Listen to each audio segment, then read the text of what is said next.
Hello and welcome to my presentation. My name is Fadri Grnenfelder. I'm a PhD student at the University of Geneva in the Quantum Technologies group. And today I want to talk to you about how to reach a really high secret key rate in a QKD system.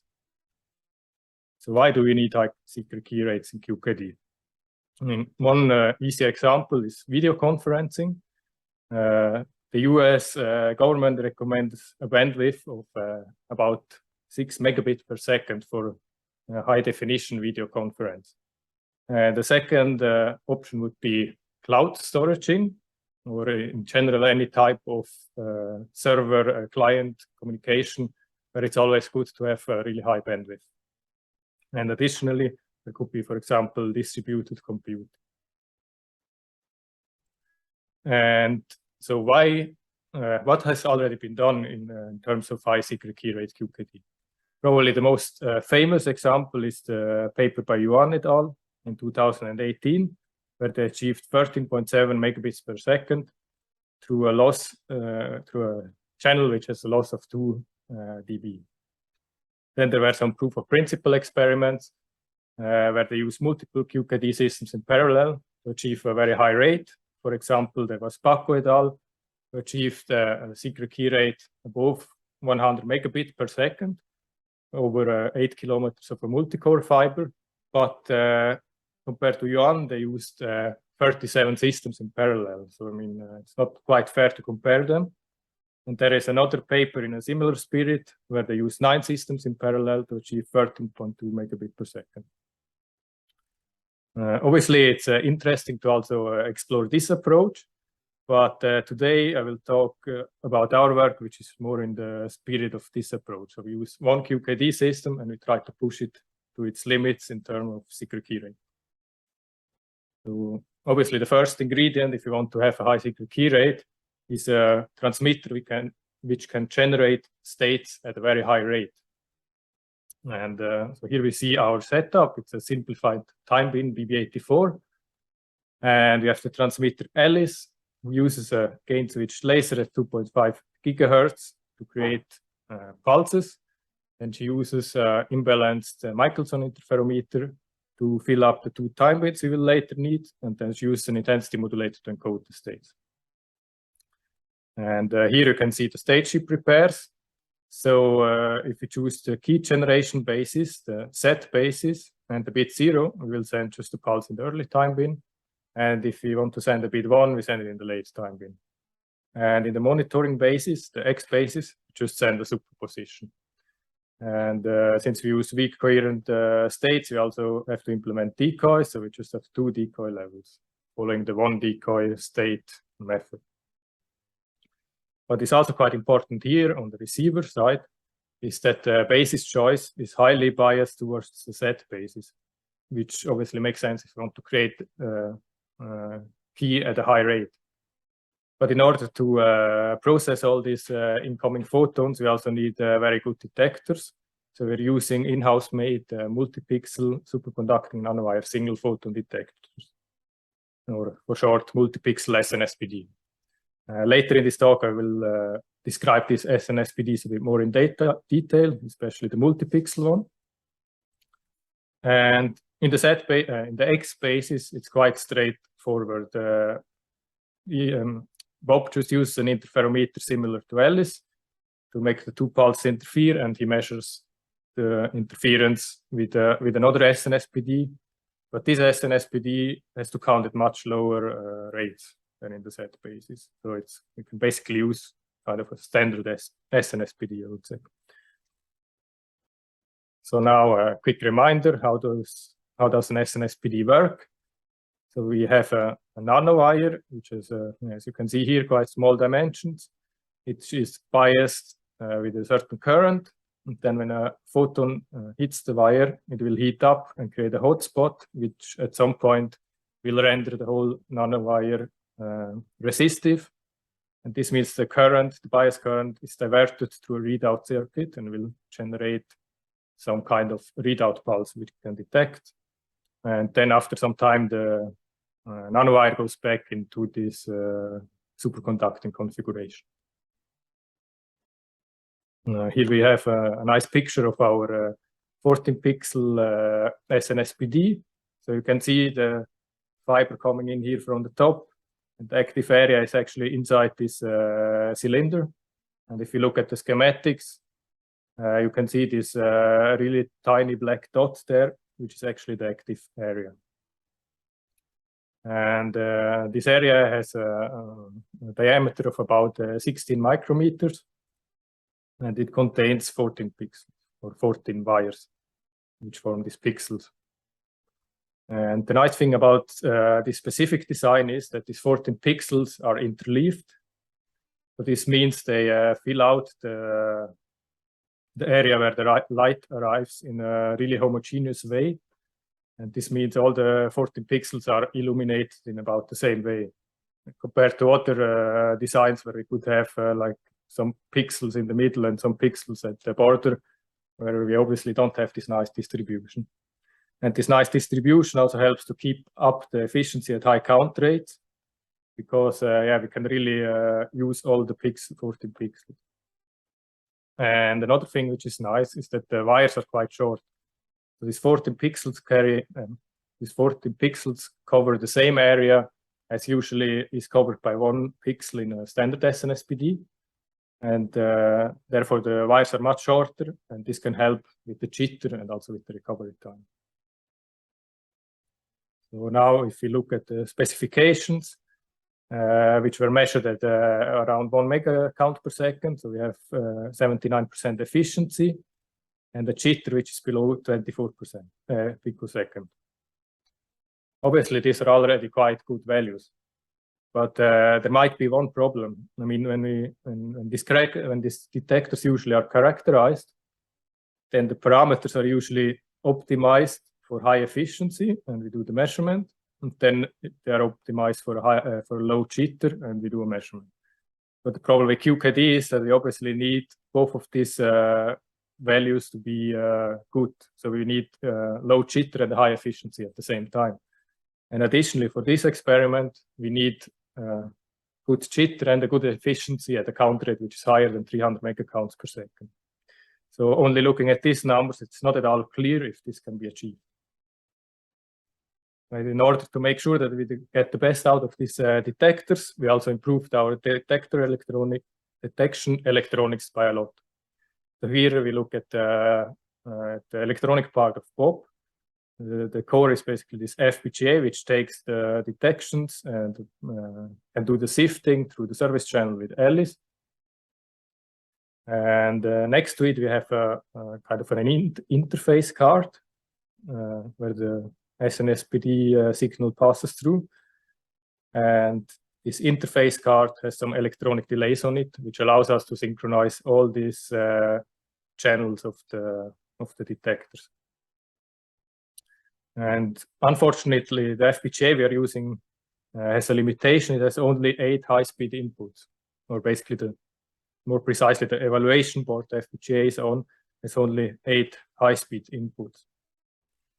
And to still detect all the 14 from all the 14 pixels, we are using OR gates to combine these 2 inputs. Obviously, this can pose some problems at really high rate, because if you have 2 pulses coming in at the same time into an OR gate, then you will only detect one of them. And I will talk about this a bit later. And the third thing which is really worth mentioning here is the constant fraction discriminators.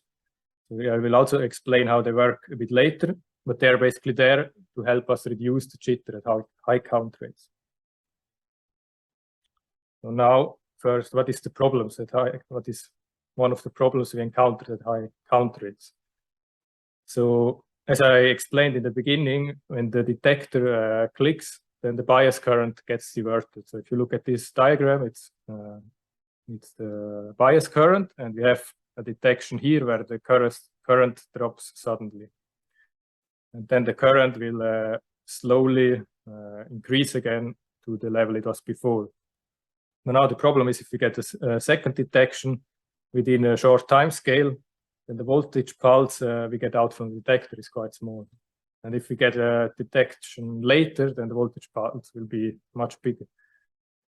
And now the usual way to discriminate this signal and translate it into a digital signal, which can be recognized by the FPGA, is by using what is called a leading edge discriminator. So here you can see the detection signal with like different amplitudes for the reason I explained before. And then we have a threshold detector, which converts it to a 0 or a 1, depending if the voltage is above or below the threshold. And if you have a fluctuating amplitude, you can see easily here that this fluctuating amplitude will create into a timing jitter. And obviously, yeah, this is not so nice because especially at high rate, these amplitude fluctuations grow bigger. Now, a smarter way to read out the signal is using constant fraction discriminators, where we basically take this signal, delay it, and then we take a copy, which is the blue one, which is an attenuated copy even of the red signal, and we subtract the two. And if we subtract them, then you can see that they all cross the 0 level at the same time. And now, if you use again a threshold discriminator, but with the threshold at 0, we will get something like this. So we have a really crisp edge around a certain time. But on the downside, we have some detections before and after, which originate from some small fluctuation in the voltage, which is obviously not very nice. But if you combine these two approaches of leading edge discriminator and constant fraction discriminator, we're actually able to avoid this kind of noise counts, let's say. And this is actually exactly what we are using in our experiment. Now, the second problem I mentioned is this OR gate. Yeah, we call it usually masking problem. So here you can see a pulse after the CFD. So it's a nice digital pulse. And it originates from a green here, maybe I have to say first. Green here, we have the detection time bins. So basically this pulse here originates from a detection in this time window. And if we send this to the OR gate, and on the other input we don't have anything, then everything is fine. The FPGA sees the signal at output, and it detects the rising edge here, and it counts the detection. But now if you have two detections following each other, then obviously the second one cannot be detected anymore because the FPGA just won't see it. And yeah, we took the highest count rates, which we expected in the experiment, and we calculated what is the probability of this masking happening in our experiment. And it turned out that it will be around 2%. I mean, it's still lowering the count rate a little bit, but it's not too high loss. And now, what do we achieve with these detectors together with our improved detection electronics? So we characterized the detectors again, but this time with exactly the detection electronics and with the settings we want to use in the QKD experiment. And we can see that at our high count rate, so it's this point here is at 320 megacounts per second, the efficiency of the detector already drops quite a bit, so we're roughly around 60%, but it's still not too bad. And the jitter also increases a bit, but it's also in an acceptable range. And the X-basis detector, as I already said, doesn't receive too many counts, but on the other hand, it also can't count that fast because it is not a multi-pixel design. But the efficiency of this detector basically doesn't change for the position or for the count rate we will have in our experiment. And the jitter is at 55 picoseconds, so comparably to the Z-basis detector. Now that we know how to detect our signals, we also have to talk about how we process them afterwards, after we did the sifting. And we want to do the post-processing in real time. So we use error correction algorithm, low-density parity-check code, or short LDPC, with a syndrome size of 1/6. And I will show you now that this requires a quite low QBER. So here we have the fraction of leaked bits during the error correction as a function of the QBER, and for different syndrome sizes. And the syndrome size is basically the minimum amount of bits we have to leak during the error correction. So you can see it's basically constant for a while at low QBER, independent, or I mean, you have a constant leakage dependent on the syndrome at low QBER. But then if the QBER starts to increase, at some point, error correction starts to fail for a certain syndrome, and we start to lose more and more bits. And at some point, it's better to go to a higher syndrome. For example, here, where the two lines cross, obviously it would be nice to change the syndrome size to 1/4 instead of staying at 1/6 if you come from low QBER. And yeah, from this graphics, you can see for our implementation of the LDPC and for the low syndrome size you want to choose, you should have a QBER which is about around 0.5%. And this error correction is implemented in a separate FPGA on Alice side, and it has a throughput of about 200 megabits per second. So yeah, you will see it's higher than the Secret Key Rate, so it's fine for us. And then the privacy amplification is also done in real time. It's performed on a GPU. So it's this RTX 2070 graphics card, which is not even the newest model anymore. So I think there are already two newer generations of this model. And you can buy this graphics card for probably $700. But still, with this graphic card, we can achieve a throughput of 3.4 gigabit per second for our privacy amplification, which is obviously more than enough because we're already limited by the error correction with this 200 megabit per second throughput. And we run the privacy amplification at a block size of about 10 to the 8 bits. So now, what do we achieve in terms of secret key rate? First, we made a test at about 100 kilometers of fiber, because there the detectors are not too much in saturation, so it's easier to obtain good QBERs and phase error rates. And there we achieved the QBER of 0.3% and the phase error rate of 1%. And this gave us a Secret Key Rate of almost 8 megabits per second, and yeah, record high Secret Key Rate of 3 megabits per second. And then we wanted to know how well we really can perform, so we went to 10 kilometers of ultra low loss fiber, and we achieved almost the same QBER, so it's 0.4%, and the small increase comes probably from the increase in jitter, depending on the count rate. And the phase error rate is actually lower, and this can be explained by the lower impact the dark count rates have, because as you remember, we only have like 1% of the light going into the X basis detector, so at 100 kilometers, the dark counts already starts to matter a bit. And the shifted key rate we achieved is almost 160 megabits per second, and this leads us to a secret key rate which is 63.6 megabits per second, which is, to my knowledge, the highest secret key rate which was measured so far at this distance. So let me conclude. We show that we have high performance multi-pixel SNSPDs, which have really low jitter of below 47 picoseconds and quite good efficiency of 60% at the same time, and at a really high rate of 320 megacounts per second. Additionally, we achieved record-breaking secret key rates, both at 10 and 102 kilometers of ULL fiber. Now, the last question which remains is, how good could our system perform if everything was ideal? So we calculated different secret key rates under different assumptions. The first, we have the secret key rate we achieved in our experiment. Then we simulated how it would look like if we had ideal detectors with 100% efficiency and basically no jitter.